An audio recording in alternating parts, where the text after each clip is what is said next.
All right, Louis, we're waiting for you, man. All right, brother. Thank you all for being here today. We're grateful that you take some time out and let us express our concern over this administration and our desire to hold them accountable and the efforts that we are making to hold them accountable. I think the one thing that we need to make clear is the House Freedom Caucus believes in action, and we're really concerned about the direction of this country.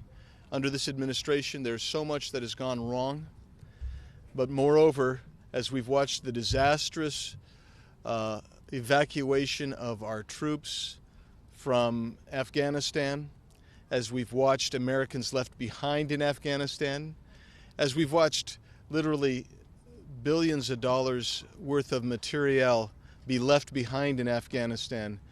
I think we all saw the image yesterday of the Taliban flying an American helicopter, hanging someone they believe to be a traitor to the Taliban cause. When we see that type of thing, we can't help but get very agitated and riled. Right now in Kabul, there are only 4 embassies left, none of them from the West. You've got the Pakistan, Iran, Chinese, and Russian embassy left.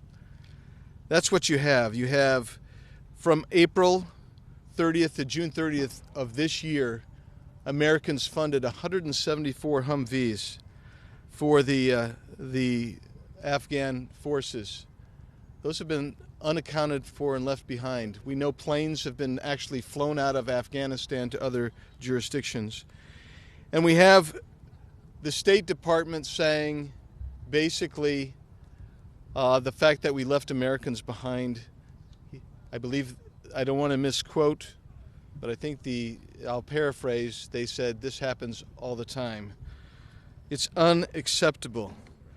It's unacceptable. And we are going to continue to fight this thing through and raise accountability. So the Freedom Caucus, many of our members, it's generally a general consensus. We have, besides the impeachment effort of Homeland Secretary Mayorkas, we've engaged now in an impeachment effort of Secretary of State Anthony Blinken. We believe that he has got culpability for much of the travesty that has gone on here. We've also called for resignation of various leaders. We're joined, for instance, in our call for resignations of Secretary Austin and General Milley by 90 retired generals. We also call upon the person who said the buck stops here, who said more than 20 times, we will not leave any American behind. The person who basically orchestrated the July 2nd evacuation of Bagram without telling Afghanis, we call upon, most somberly, the resignation of this President Joe Biden. With that, I'm going to, the main sponsor, original sponsor of the Blinken impeachment resolution, Andy Harris, I'm going to go to him, followed by Clay Higgins, the architect and drafter of the resolutions for resignation. So with that, Andy Harris. Thank you very much. Now that the Afghanistan withdrawal debacle is over, we have to be sure nothing like this will ever happen again. So last Friday, Ralph Norman from South Carolina and I filed a resolution including impeachment articles for Secretary Blinken. Secretary Blinken has utterly failed in his duties as Secretary of State as defined by the roles and duties of the position in statute. They're clearly written in Title 22 of the U.S. Code. For instance, the Secretary of State shall develop and implement policies and programs to provide for the security of the United States government operations of a diplomatic nature. Clearly wasn't done in Afghanistan, as we have abandoned our embassy. He's tasked with security responsibilities including, quote, emergency planning. Clearly emergency planning wasn't done. He's tasked with counterterrorism planning and coordination, including emergency action planning and threat analysis programs. Clearly not done in Afghanistan. And finally, the Secretary of State is responsible for overseas evacuations. Many people don't realize this. It's not the Department of Defense, it's the Secretary of State. The Secretary of State, the code says, shall develop and implement policies and programs to provide for the safe and efficient evacuation of United States government personnel, dependents, and private United States citizens when their lives are endangered. Such policies shall include measures to identify high-risk areas where evacuation may be necessary. Well, ladies and gentlemen, Afghanistan was one of those areas where evacuation was necessary. And even last week, we were told by the Secretary that no American who wants to leave will be left behind, and yet we know now that over 100 Americans who wanted to leave were left behind. This is the responsibility of the Secretary of State. The Secretary of State utterly failed in his duties to develop and implement an effective, safe, and efficient evacuation plan, and he must be held accountable.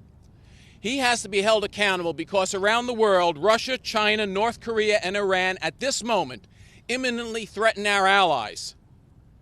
And we need to be certain that something like Afghanistan doesn't happen to one of our other allies. We need new, competent leadership at the State Department, and it starts with the resignation or impeachment of the Secretary.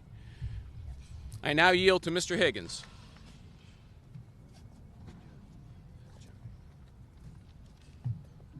Good afternoon, ladies and gentlemen, American citizens viewing. To call for the resignation of a sitting president is a somber affair. To officially introduce by a legislative act a congressional response to the voice and will of we the people, the citizenry that we serve, to uphold the oath as a congressional servant to the nation that we love. This morning I introduced 3 resolutions calling for resignation. One for the President of our United States, another for his Secretary of Defense, and another for his Chairman of the Joint Chiefs. America faces a great division coming into this era of unspeakable grief as we look with broken hearts upon the failure of our executive branch to execute a well-planned withdrawal of American forces and allies and assets from Afghanistan. There was a plan in place last year that was turned over to the Biden administration that I supported and would have worked. But our president determined that he would not follow the previous administration's plan for withdrawal. He went off upon his own. Now there's many millions of Americans are hurt because they supported President Biden, and they look on in horror at the tragedy that has unfolded before them, and they know in their hearts, you Americans, you know who you are. I'm speaking to you now with compassion and love as your fellow American. Let us set aside our political affiliations and our ideological perspectives during this moment of challenge in American history, and let us just convey to each other from the depths of our heart and soul that we recognize the failure of our executive, and it's the right thing to do for the President of the United States to preserve some modicum of honor and to step down. If he does so, the constitutional process will move forward, and for my Democratic brothers and sisters across the country, whom I strongly oppose in this last election as a Republican and a conservative constitutionalist, but I speak to you now as an American. Understand that asking for your president's resignation, demanding your president's resignation because of his failure, causes the ascension of your vice president to the status of commander-in-chief and president of the United States. You put her in office, let's see what she's got. Because the right thing to do in America right now, as our reputation worldwide has been savaged by the actions of our own executive, as our allies meet in private to discuss their failed trust in America, what path forward? President Biden has been in elected office for 50 years. It's arguable that he's not of his whole and right mind. We are compassionate people, but we expect performance. And performance right now for President Biden calls for him to step down. His top military advisors, their brothers, they know what to do. They swore an oath. We're asking for their resignation as well, officially, by congressional resolution. We, the most conservative of us, these resolutions have many, many co-sponsors, original co-sponsors, some of the most conservative voices in Congress at a very difficult time have stepped forward and put their name and reputation on the line to officially and formally call for the resignation of the President of the United States and his top two military advisors. During this dark hour, let the hope and brightness of the American spirit lead the way. Just frequently through the annals of history of mankind calls for a leader to make a courageous gesture to resign from his position of power. We call upon our president now to embrace this moment and at the darkest hour lead the way for the recovery of America by your resignation, Mr. President. I thank my colleagues present, and I yield. Going to go to Scott Perry from Pennsylvania. Sure. Well, good morning, everybody, or good afternoon, whatever it is right now. The Freedom Caucus, among other things, wants to speak on behalf of all Americans who are sitting at home, who are watching this, who feel helpless and hopeless to affect what is making them furious, what is making them angry, what is breaking their hearts. Freedom Caucus exists and is here today to not only be their voice, but to call for action. Not just words, but do something about it, which is accountability. It's accountability. That's what we're looking for, and that's what I'm here to support today. My good friend, Mr. Higgins from Louisiana, it's action. It's action that counts, right? My good friend, Mr. Harris from Maryland, it's action that counts. These people need to resign. They need to be impeached. And I want to add one thing. I'm calling on the leader, McCarthy. I'm calling on him to make the motion to vacate the chair. Speaker Pelosi is derelict in her duties. This government exists to preserve the rights of the American people. It exists to protect the rights of the American people from all foreign adversaries. Now, I will tell you, I don't know. I've thought long and hard about it as this has occurred, whether it's incompetence, whether it's neglect, or whether it's something worse. Can you imagine that? Whether it's something worse. That this was supposed to happen this way. Ladies and gentlemen, this is more than neglect. This is a betrayal. This is a betrayal of their oath. It is a betrayal of their country. It is a betrayal of everything we hold dear. This is not a surrender of America by American people, by American citizens. This is a surrender by Joe Biden and the people around him that refuse to stand up and say absolutely not. Leaving American citizens behind in the combat zone is reserved to one party and one party only. That would be the Democrats. And while we thought it would only happen in World War II and never happen again, it's happening right now, right before us. And so we demand action and we demand accountability right now. Yes. Right now.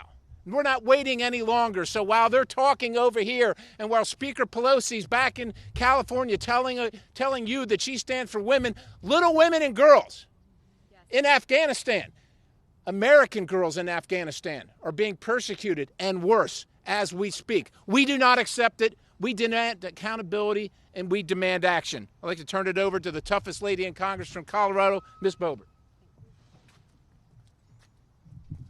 Man, that makes me want to run for Congress. Thank you very much, Congressman Perry. As the Taliban celebrate victory from an unconditional surrender, we with the House Freedom Caucus demand accountability. It is time for action. The American people are fed up. I'm fed up. The people standing here with me today are fed up. 13 service members killed. $85 billion worth of military equipment abandoned.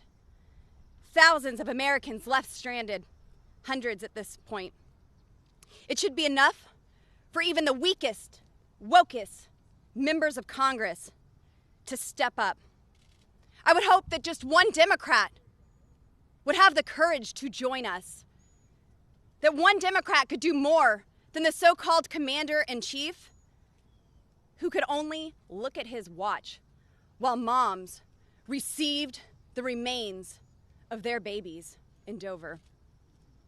Yesterday, terrorists killed someone, strung a person up by our very own Black Hawk helicopter, and flew him around for all the world to see. Even Tony Montana would be ashamed, embarrassed, and disgusted at what's happening right now. The truly oppressed, the Christians, the women, the children, the ones who dared to believe in freedom, they won't be rewarded for taking a knee. They'll be raped, they'll be slaughtered, all by savages using America's military equipment. After 20 years of war, Joe Biden, or whoever's telling him what to do nowadays, made the Taliban stronger than ever. Make no mistake, members of the House Freedom Caucus are not standing here today because Nancy Pelosi called for an emergency session of Congress. No, we're standing here because Nancy Pelosi, Joe Biden, and Kamala Harris, and every person they've put in a position of leadership failed our brave men and women. They failed our brave men and women of the United States military, and they failed the American people. Think about it. Speaker Pelosi called us back into session to begin the process of spending trillions and trillions of dollars.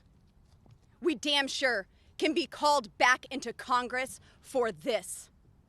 This weekend, I promised every citizen I represent that I would do everything in my power as a United States Congresswoman to get rid of Joe Biden. Kamala Harris and Nancy Pelosi can follow him out the freaking door. I want everyone listening today on both sides of the aisle to hear these words.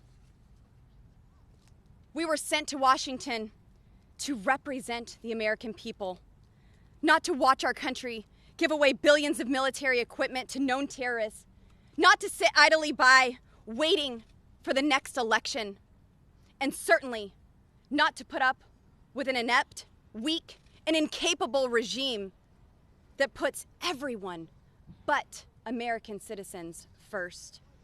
From day one, this regime, so-called administration, has been all about America last policies, and every day they prove that more and more. The father of one of our fallen soldiers said, "Hey, I'm just a carpenter."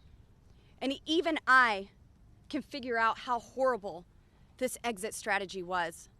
We all know that we needed to leave Afghanistan, and we all see how failed this mission was. He's right, and you know it. His son did not deserve to die. The blame starts at the top with Biden and his hand-picked vice president, who bragged that she was right there making the same bad decisions.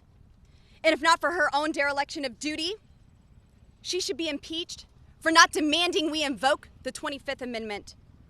It is time for action. Impeach Biden, impeach Kamala Harris, and throw in the Secretary of State if you can get him back from vacation. Take a vote to vacate the chair, to get Nancy Pelosi the heck out of here. I hope at this time, at this stage where we are today, there might be a handful of Democrats who actually might join us in taking a stand for our fallen soldiers, for America, for the Constitution. And if there are any Republicans who have any doubt, know that you will be facing your own primaries. And no amount of your precious money will be able to save you from the uprising of the American people who demand we do something now. I didn't come to Washington, D.C. to be a part of your clubs. I came here to make sure my boys never lived in a socialist nation. And now, today, I'd have to second guess who would actually lead them if they took a stand to serve and join our military. Woke doesn't work. Cutting and running doesn't work. Being asleep or senile or sucking on applesauce obviously doesn't work. We need leadership.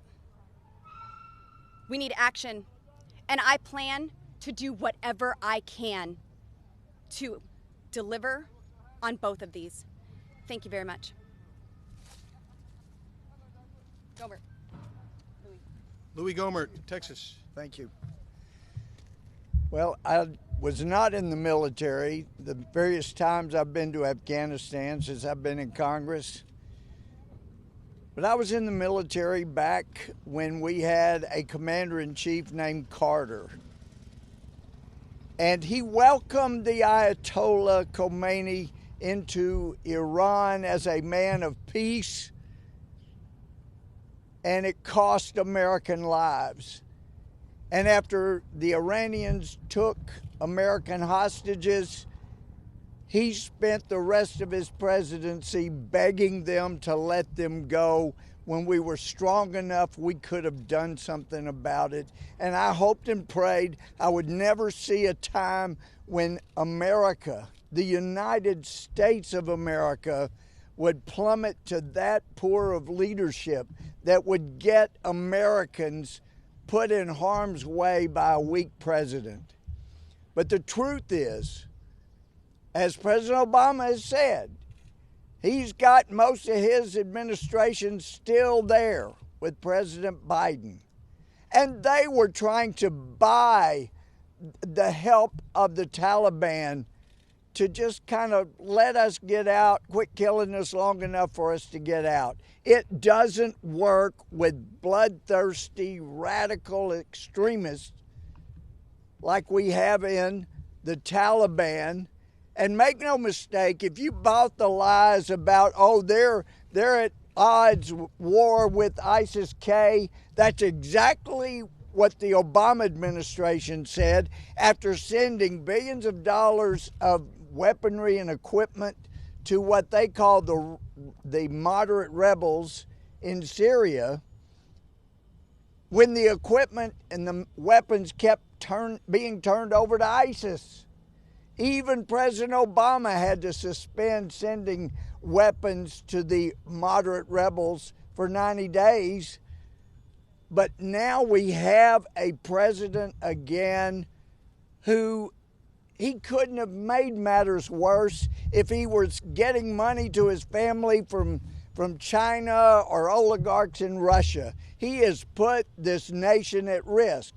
One of my very wise colleagues had said, it'll take us a generation to get back our credibility after abandoning those who fought for us and with us. And I said, I'm sorry, in my years traveling around the world as a member of Congress, we still have not completely recovered from the terrible presidency of Jimmy Carter. It's going to be generations. There will be Americans die because of this president's policies, the Secretary of Defense and State. And there are Americans right now I've heard from that are saying we're going to be able to get people out, but we have to get clearance from the State Department. Can you help us? And the message I'm getting is we're not going to give them clearance. They're going to let these Americans, these allies, die in Afghanistan, up in Panjshir, where we've got a lot of our friends and allies. They'd rather let them die than run the risk of something going wrong and the State Department being blamed. And let me tell you something else. People that I've met with that were leaders of our allies in what used to be called the Northern Alliance, so many of them have been ready to continue fighting. Some of their children, like Ahmad Shah Massoud's son, is ready to lead and fight. But Pakistan, without whom there would be no Taliban, they invited some of our allies who fought and lost family in 2001 and 2 before they defeated the Taliban. They were invited to Pakistan for discussions right before the Taliban made their move on Kabul. And I don't know if they're there of their own choice still or if they're being held against their will, but somebody in this administration needs to check on our former allies. They are still our allies, but they're in Pakistan somewhere. Dusum, as I understand it, it's a different country. But this administration has done an abysmal job. I have other former intel that are telling me people that are being brought in here, there is a significant percentage that are future Boston Marathon bombers because they're not doing adequate vetting. This administration not only has blood on its hands already, it's going to cost a lot of American lives before we even have a chance to get it straight again. And so I'm hoping that by bringing these things out, as we all are here, that enough American people will speak up, not in violence, but in protest, to let the administration know you're not going to ever have anybody from your power running this, from your party running this country again, unless you fix these things now. And with that, I turn over to my friend, Andrew Clyde.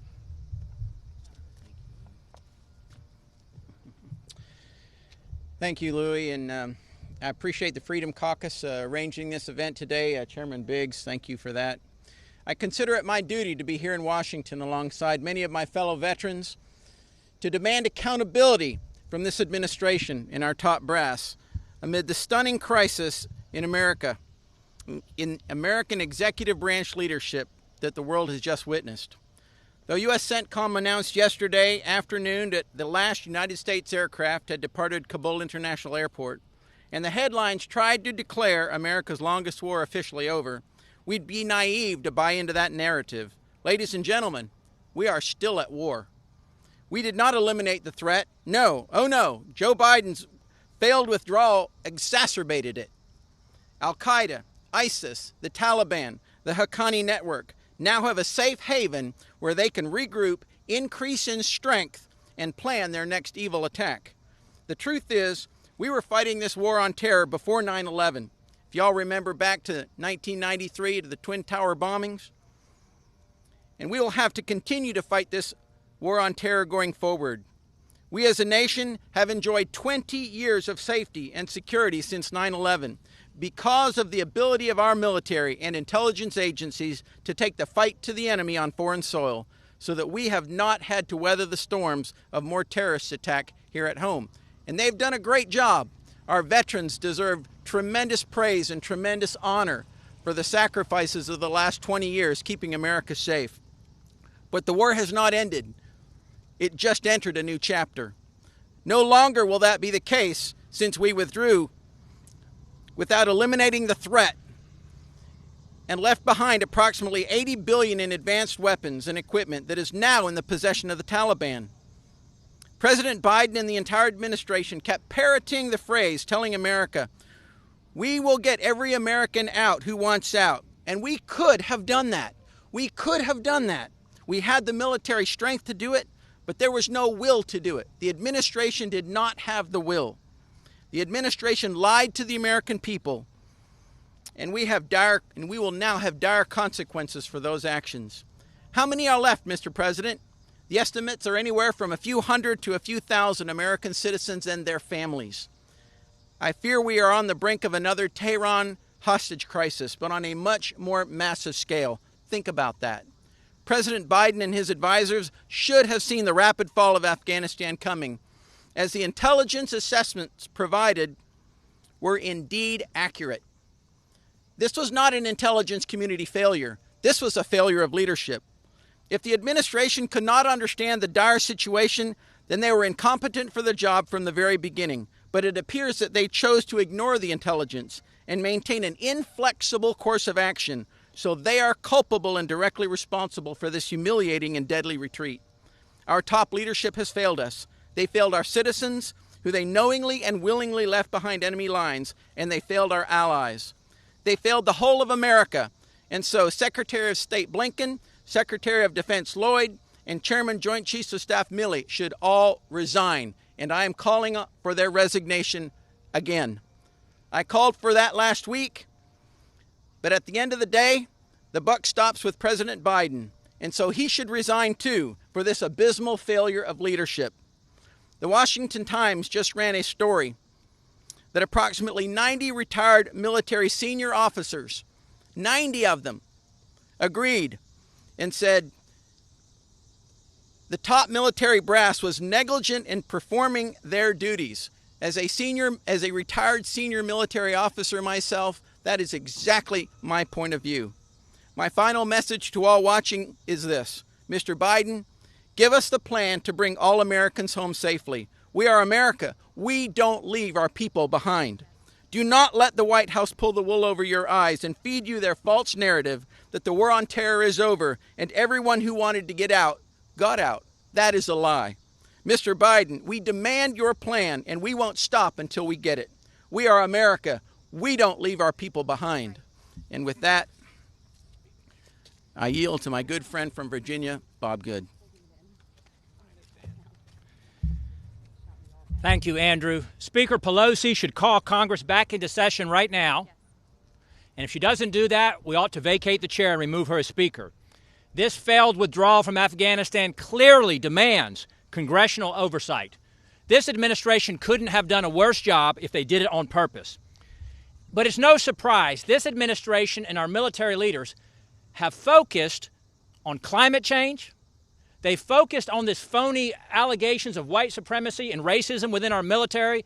They focused on equity and inclusion, transgender policies. They even flew the gay pride flag over the U.S. Embassy in Kabul for 30 days in the month of June. This administration doesn't know how many American people were abandoned in enemy territory. No wonder. And they have no plan to rescue those who've been left behind. He kept his promises, this president, to the Taliban, but he hasn't kept his promises to the American people when he promised he would leave no Americans behind. Only 4% of those who've been evacuated so far, about 5,000 of some 127,000, are Americans. Here we go, putting others ahead of Americans, foreigners ahead of Americans. And this administration, which has shown no interest, no desire, no willingness in properly vetting those who they are helping stream across our southern border, do you have any confidence that they would adequately or sufficiently vet those who they're bringing into our country from Afghanistan? If we got it 99% right, And there's no way this administration would get it 99% right. But if it was 99% right, then 1% out of 120,000 is 1,200 bad guys. And we're already receiving credible reports of bad guys in our country who wish us harm, who were not properly vetted or kept from getting into our country. After 18 months of no American deaths in Afghanistan, we now have 13 dead, 18 wounded, and hundreds, if not thousands, unaccounted for. They estimated we had 10 to 15,000 Americans in Afghanistan. We've removed 5,000, and now they say we just have a couple hundred left. You do the math and tell me if you have confidence in what this administration is telling us. This president has abandoned Americans to be captured, tortured, or most likely killed by the Taliban. How can he be okay with this? Simply to meet an artificial political goal to celebrate that we're out of Afghanistan by 9/11. How are we supposed to trust this administration? This week it was confirmed that an Afghan on the no-fly list was evacuated to the UK. It's only a matter of time before more dangerous Afghanis are brought into this country, making once again every town a border town, every city a dangerous border city in this country under this administration. Biden, meanwhile, he takes naps while he's meeting with foreign dignitaries. He checks his watch while he's receiving American troops at Andrews. He breaks his promises to the American people. His Secretary of State, Blinken, as others have called for, should be impeached for his leadership or failed leadership in this disastrous withdrawal. In addition, President Biden, Secretary Austin, and General Milley should resign or also face impeachment. Speaker Pelosi, call us back into session to make this happen, or let's vacate the chair. Yes. And I yield now to my wonderful Congressman colleague from Illinois, Mary Miller.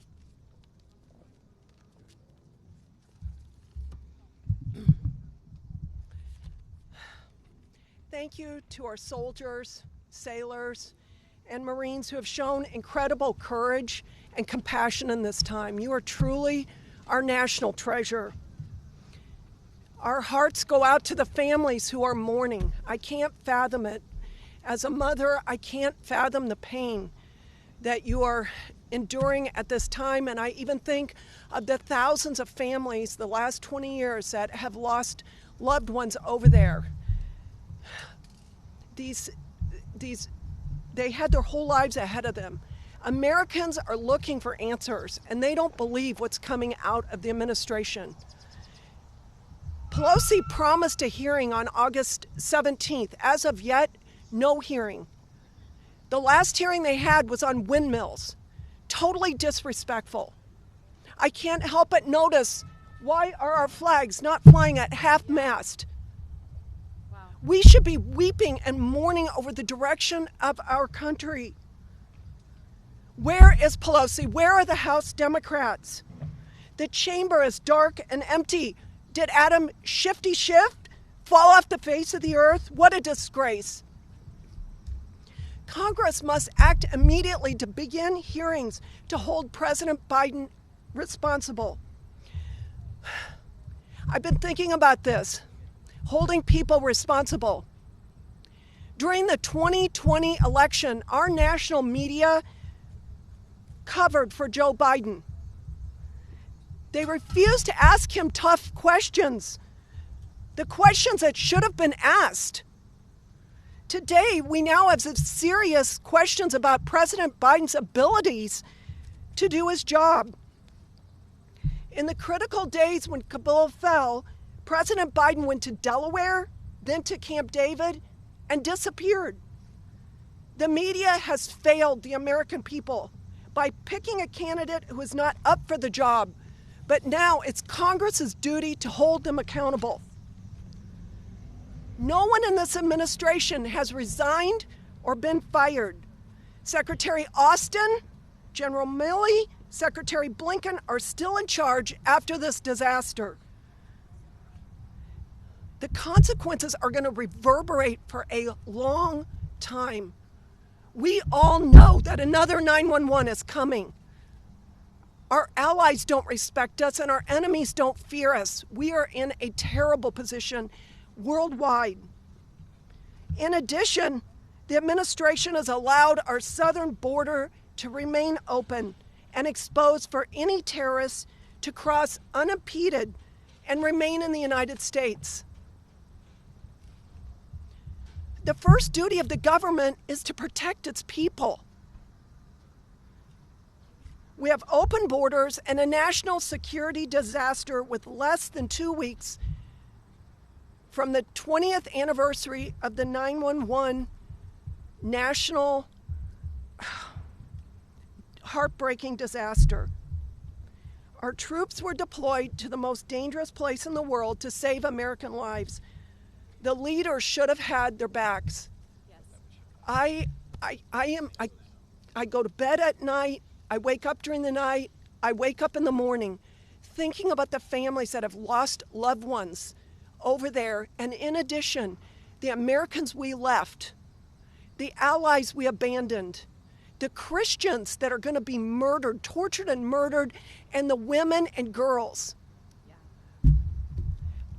I have a friend whose mother married a pedophile and brought him into her home, and he raped her 2 younger sisters.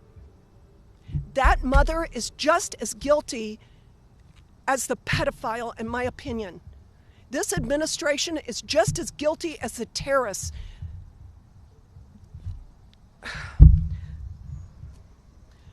Our troops have deserved better, and the American people deserve better. We'll continue to pray for our troops, for America. We pray that Pelosi will call us back or vacate the seat. We demand it. The American people want answers. Thank you. Yes. And so Barry Moore from Alabama. Thank you, Mary. And Andy, appreciate you holding this conference. You guys, I want you to notice this pin on my lapel today. It's my American flag pin. It's not my congressional pin. And I did that intentional. I wanted to mention that to you today. We need to come together as a nation. My son tells a story. They were doing a sort of a experiment, if you will, in a science class, and they put red ants and black ants in a giant aquarium. Those ants functioned fine. They built their tunnels. They lived together until somebody shook the aquarium, and then they turned on each other. We as a nation better figure out who's shaking our aquarium. We have to come together as a nation. You know, General Milley said a few months ago he wanted to understand his white rage. What the American people want to understand right now is the red, white, and blue rage that's going on. How do we in a nation elected a president who has created a crisis on our southern border where we have over 1 million people coming into our country unvetted, unvaccinated, untested, 10 of which I think are on the most wanted list, terrorist most wanted list. We've watched this shut down the border, so I shut down the pipeline, so now we're dependent on foreign oil. We're asking OPEC for help there. We have a crisis now in Afghanistan. It's the making of this administration. They need to be held accountable. We need to hold the administration accountable for what they're doing, and this starts at the top, guys. They can try to, you're going to see the Biden administration try to come up with a scapegoat in the next few weeks. It's going to happen. Right. Be ready, media. Be paying attention. Do your job. Do your job as the American media. Take off your DNC t-shirts, your DNC hats, get out your press credentials, go talk to your sources, and find out who's driving this debacle in Afghanistan and the Department of State. Don't let them give you a scapegoat, guys. Don't let that happen on your watch. You have freedom of press for a reason. I mean, we can do what we can do as Congress. Pelosi's not doing her job, obviously.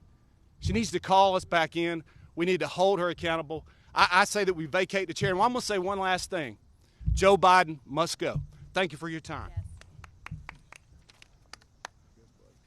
Thanks, everyone. I appreciate it. You can certainly see the passion and drive of the House Freedom Caucus. And in reality, we're going to keep pushing on these various initiatives. One was to bring past the impeachment of Alejandro Mayorkas, our Homeland Security Secretary, for the crisis he's created on the border. We had 19,000 unaccompanied minors come across in July, and over 18,000 again in August. That's a leadership failure. It's a policy failure. This group is calling for the impeachment and has introduced a resolution in Congress to impeach Secretary of State Anthony Blinken. This happened, this debacle happened in Afghanistan. It is a leadership and a policy failure. We're calling upon the resignation of Secretary Austin and General Milley. This crisis could have been averted if we had had leadership and good policies in place.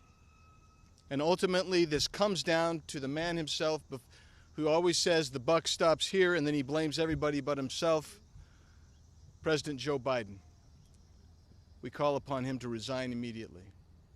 With that, we've got time for a couple, 3 questions. Yes, ma'am. You've been an outspoken supporter of ending these contractual military conflicts abroad. You supported President Trump's May 1st deadline to withdraw troops. Given the scenes that we're seeing on the ground right now, have you changed your mind? Do you think it was a mistake for this administration and the past administration to plan to withdraw troops this summer? A couple of things with that. This administration basically scrapped the power sharing and the conditional response withdrawal that President Trump had put in place. President Trump had put in place a system of checks and balances. So they had entered into an agreement to have power sharing between the Taliban and the Afghani government.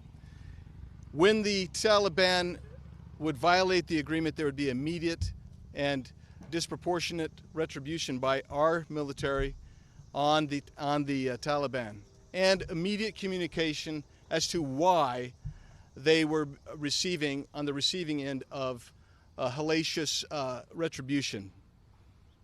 The result was, because they feared him, and they feared that his leadership would actually bring retribution if they violated the agreement. That's why you saw 18 months without attacks on U.S. forces. When he took out Soleimani, that changed the very nature of the understanding of American military will.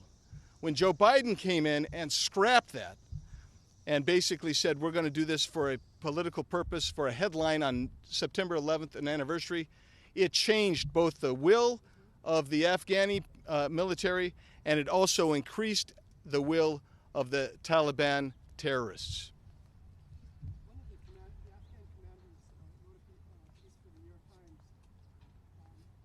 standing against this whole concept that they were incompetent. He said, all of our passwords for all of our equipment was taken from us. Bagram, we showed up at Bagram, the electricity was stopped. As one who flew into Iran, and tell you the hostages, there's a view that this was not accidental, and that the president regime was given a list of things to check from China, and the greatest beneficiary of this is China, because they gained almost all the rare earths now, and they gained their half now, all their gas. So is anyone exploring the Yes. incompetence, but very well organized and very well planned checklist of each of the payments for Hunter? Yeah, so to understand this, July 2nd, when Bagram was basically evacuated without telling our Afghan allies, we turned off the power and left, but we left a lot of material there, weapons, ammunition, Humvees, etc. That, to me, signaled that this was going to be a disastrous exit from Afghanistan. The result has been, of course, China looks at Afghanistan for 2 reasons. Their Belt and Road initiative to encircle the world, and second of all, Afghanistan has a lot of really unique mineral assets which are going to further Chinese ambitions militarily. So yeah, we need to look at that, and that's one of the things that we've been doing. We've been calling to be, as you've heard repeatedly today, to be brought back into session and to start the investigative hearings on what happened, why this happened, and to really open this up. But I mean, where we sit today, the House administration with Nancy Pelosi is not inclined to even address those issues. She's talked about everything about for rights for women, which is an important thing, of course, but not in the height of the disastrous consequences of what we've seen in Afghanistan today. Last question, Mr. Pergram. Thank you very much. I'd like to get your view on this and also Mr. coming through. You know, there's talk about obviously they might need to have some sort of spending bill or tack it on to one of the other three big bills moving into next month or a supplemental. What's your view on, once we get an assessment, on how that should be handled, and should that be paid for with offsets? What is there a position by the Freedom Caucus as to how that would be addressed? I'd be interested to hear Mr. Higgins since his looking to be addressed by this in particular. Okay, I'll turn it over to Clay in just a sec. I'll just say that right now our hearts go out to the folks of Louisiana who have endured yet another devastating hurricane, and we certainly are respectful of that. But what we're here for today is to remind people of the necessity to remove the leadership of this regime. I don't think it's worthy of even being called an administration anymore. They're operating as an oligarchical regime, and that they need to be brought to bear. With that, last word on this is going to go to Clay Higgins, and then we'll be done. Thank you so much for being here, Clay. Yes, sir. Thank you for acknowledging the suffering that the citizens of Louisiana are enduring right now from the brutal hurricane yesterday. The nature of the people of Louisiana is that we're going to stand back up. We're a tough and resilient people, and Louisiana is no stranger to hurricanes and their impact and recovery. What's significant about the storm that hit New Orleans and the eastern parishes of Louisiana a couple of days ago is a similarity of the two storms, Laura and Delta, that hit my district, Cameron and Calcasieu Parish, a year ago. And the lack of candid and open communications with this executive since then, and the failure of Madam Speaker Pelosi to bring a supplemental disaster funding bill, which is attached to direct grant access for government entities and citizens within the impacted areas. This is completely a failure of the Democrat leadership in the House and executive leadership in the White House. So, listen, as a Louisiana citizen, I'm going to work shoulder to shoulder with my brothers and sisters. I have family in Orleans Parish, family in St. Tammany Parish. They were smashed yesterday and the day before, and I'm going to work with them to stand back up. I stand with my colleagues in government to do the same. But let me tell you what would be a good start for the people of Louisiana. $85 billion worth of military equipment that was left behind in Afghanistan. Yeah. We could use some of those assets for the citizens of America. Right. Let us put America first. Mr. President, if you have an ounce of respect for your 50 years of service to this nation and to move forward towards healing, to unite our nation, to get past this nightmare that you've created, then by God, man, resign. I thank my colleagues for joining us today. Thank you so much. Chairman Biggs, Minority Leader McCarthy says it's too soon to talk about I don't, but I have somebody. Hey, you can direct your questions.